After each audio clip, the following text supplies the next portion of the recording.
Lahat ng binabanggit mo pero mukhang sobrang haba pa ng listahan. Lalaki yung sumulat ng Romeo and Juliet at saka babae yung sumulat ng Frankenstein. Well, gaya nga ng sabi mo, kwento lang lahat ng yun.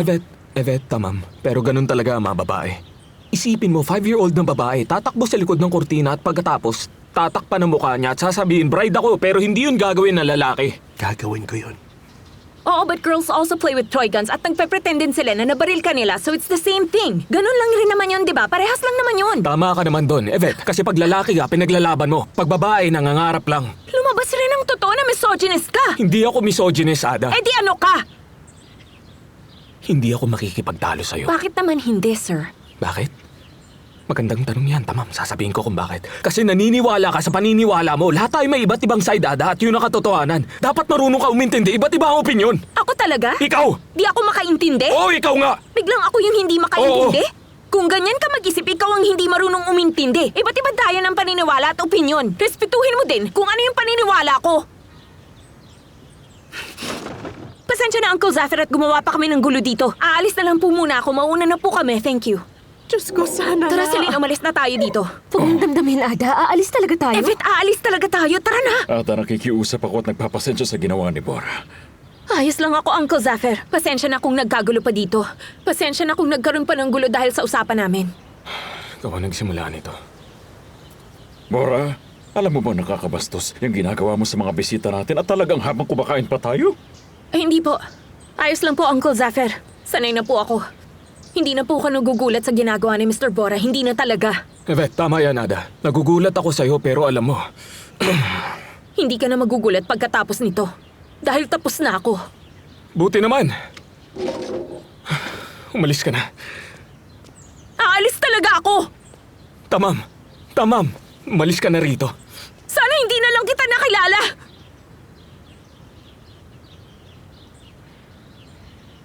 Tama. Mabuti to. Buti naman. Nagkasundo rin tayong dalawa sa bagay na yan. Sana hindi rin kita nakilala at sana di ko nalaman ang pangalan mo.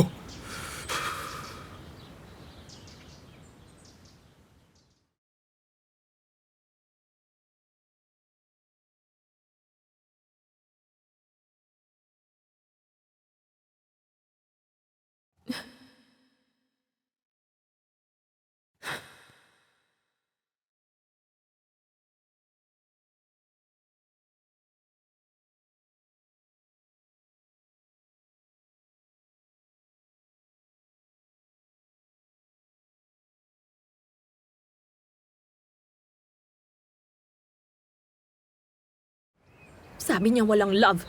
Sabi jet lag lang. Hindi ka nagiging tama kahit sabihin mo ng maganda yung kabastusan mo. Bastos ka! Bastos ka! Bastos ka, Mr. Bora. Pero, may pinag-aralan ka. Oo, tama naman. Bastos na may pinag-aralan. Matalinong bastos! Bastos! Bastos! May echo. Teka, nasan ako? Hindi ko na napansin kung saan ako dumaan. Naliligaw ako. Hindi. Kaya kong hanapin yung daan. Ayos lang to, doon ako dadaan. Saan banda kaya siya dito dumaan? Hindi ko napansin. Tsaka takot ako sa mga ganito. Di ba ganitong mga eksena sa mga nakakatakot na palabas? Matigas ang ulo. Sobrang tigas talaga ng ulo. Bakit kailangan sa gubat pa dumaan? Meron naman tayong kalsada na pwedeng daanan. Sobrang tigas talaga ng ulo niya. Parang wala siyang sense of direction. Paano mo nalaman na wala siya nun? Hindi nga niya alam yung kanan at kaliwa eh. Tamam, ayos lang.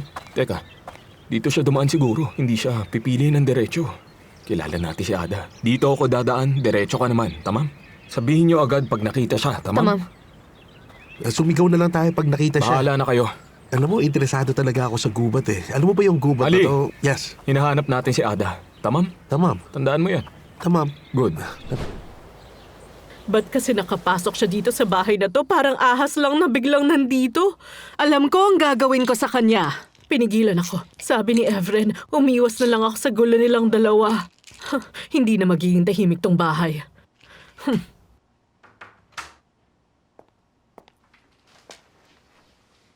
Umalis na ba siya? Tamam, umalis na siya. Oh, thank God. Tamam. Belma, mabait na babae si Ada. Pero kasi, Mali talaga na pagsalitaan niya ng ganun si Ada. Kaya dapat pinagsabihan mo man lang si Bora sa ginawa niya. Ano ka ba, dear?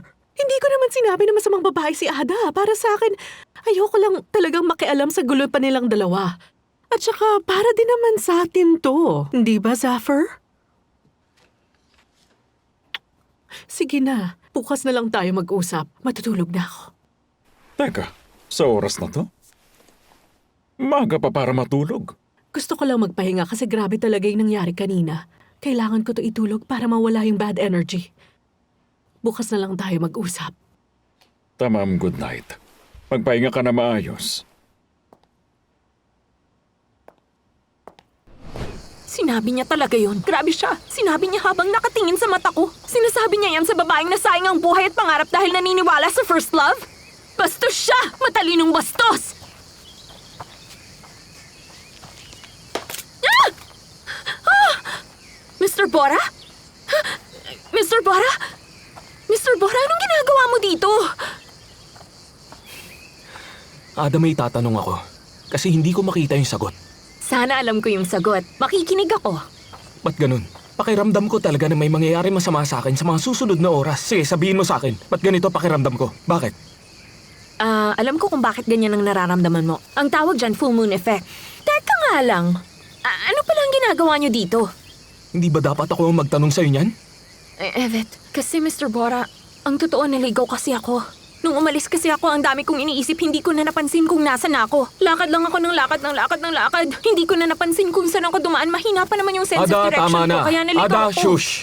Evet, naligaw ka. Shush. Hindi naman talaga ako naligaw. Ada, Tamam. tumahimik ka na. Sinasabi mo wala akong respeto sa pagmamahal. Puro kasi ganyan nasa isip mo. Kaya ka naliligaw dito sa gubat kasi iba yung iniisip mo.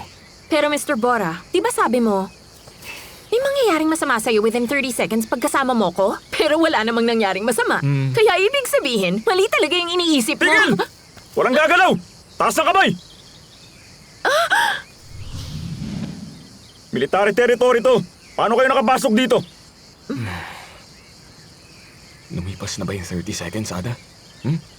Lumipas na? Oo, lumipas na. Tingin mo, saan banda kaya siya rito dumaan?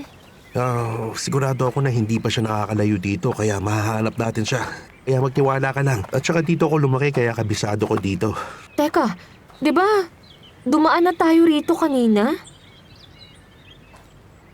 Sigurado ka? Hindi ba? Alam mo, pare-pareho kasi yung mga puno dito kaya minsan talaga nakakalito pero doon tayo dadaan. Nakakalito lang talaga sa lugar na to. Oo nga, baka nalito lang ako. Doon tayo dadaan. Sige. Pinaka-importante, sundan ang daan sa gubat kasi yan ang number 1 rule dito kaya sundan lang natin yung daan. Walang mangyayari dito kasi kilala ko pati childhood ng mga hayop dito. Parang sabay kasi kaming lumaki kaya huwag kang mag-alala.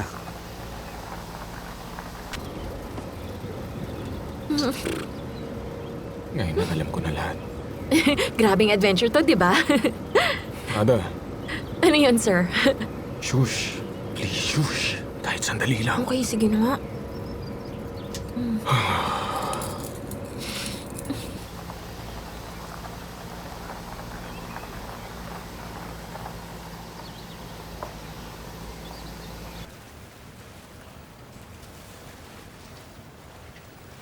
How did you find it? And when did you notice? Napansin ko na may inaalala ka. Kaya sinusundan mo ko? Tama pala ako. At kinausap ko si Burhan nung nakita ko yung mga message sa phone. Nagbasa ka? At paano mo nalaman yung password? Grabe ka, napaso pa ako.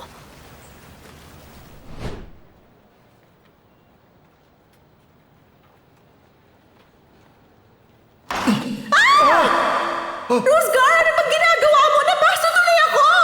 Pasensya na, nabitawan ko. Napaso ka. Honey, tignan ko.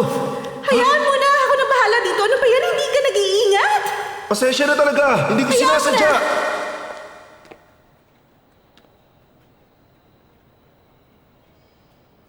Meet me at the Bakos at 7.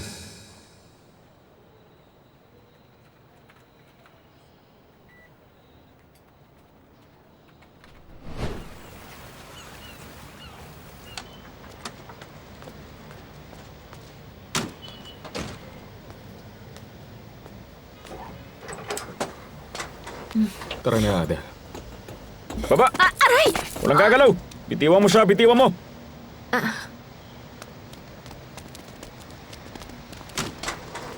Bakit mo ginawa yon? Alam mo naman na may share ako sa company. At saka delikado na kaya yung mga interview ni Bora. Kaya pinili mo na ikalat na lang yung video at naisip mo na yun lang ang paraan. Delikado yan. Ba't yan ba ang pinili mong gawin? Hindi ko naman kasi alam na aabot ng ganito yung ginawa ko eh. Alam mo na pag kumala to, wala ka ng pag-asa maging partner ni Mr. Bora, di ba? Teka. Lalabas ba?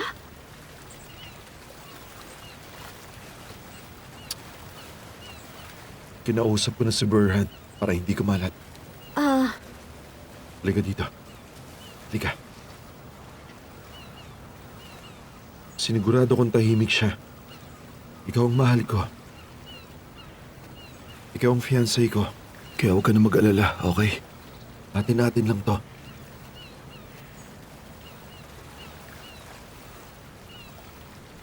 Salamat.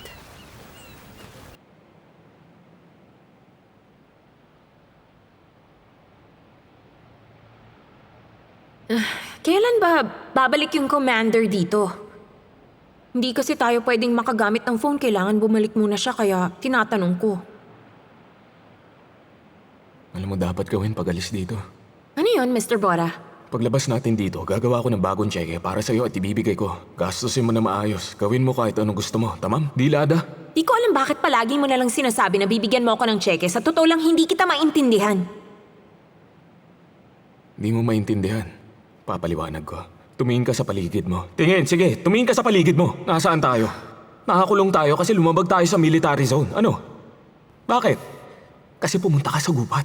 Diba? Pumunta ka sa gubat para lang mag-inarte ka. At magpapansin ka dahil lang sa maliit na dahilan. Teka dahil nga wala lang. kang sense of direction. Bakit pumunta ka pa sa gubat? Ako lang may Ano kasalanan. tayo?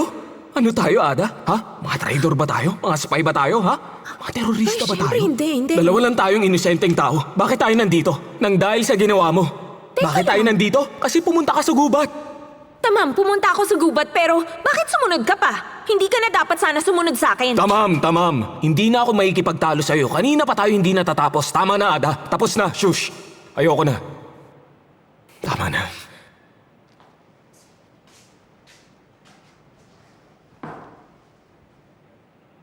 Tamam, kung yan talaga ang gusto mo, tamam. Ayoko na rin ng tseke. Ikaw na lang ang gumamit ng tseke mo. Kahit anong gusto mo, tamam. Ang hirap mong intindihin. Alam mo ba yon, ha? Kung ibang tao binigyan, matutuwa sila. Dahil hindi biro ang 1,000,000. 1,000,000 yun. 1,000,000. Pwede ka magnegosyo, bumili ng bahay, at gawin anong gusto mo. Mawala ka lang sa buhay ko. Umalis ka na. Talagang kahit anong gusto ko, ha? Gusto ko maging magaling na writer, Mr. Bora. Yun lang ang gusto ko, maging magaling na writer. Naniniwala ako doon. Pero hindi ko alam kung ba't nangyayari ang mga to. Dahil lang sa paniniwala ko. Ano nangyari sa'yo? Ha? Ano ba talaga nangyari? Hindi na siya mahalaga. Wala na talaga. Umiiyak lang ako para sa oras na nasayang ko. At ngayon nawala na rin yung trabaho ko. Sinubukan ko maging magaling na writer. Pero hindi mo na mababawi yung oras na nawala. Sayang talaga kasi wala na akong magagawa. Alam ko na. Alam ko na. Ang ano? May malungkot na nangyari. Sa love story mo. Matagal ko nang napansin yun sa'yo. Pero baka nakalimutan mo. Hindi naman malungkot na love story yun. Para kasi sa akin, sinayang ko ang oras ko. At nawala yung respeto ko sa sarili.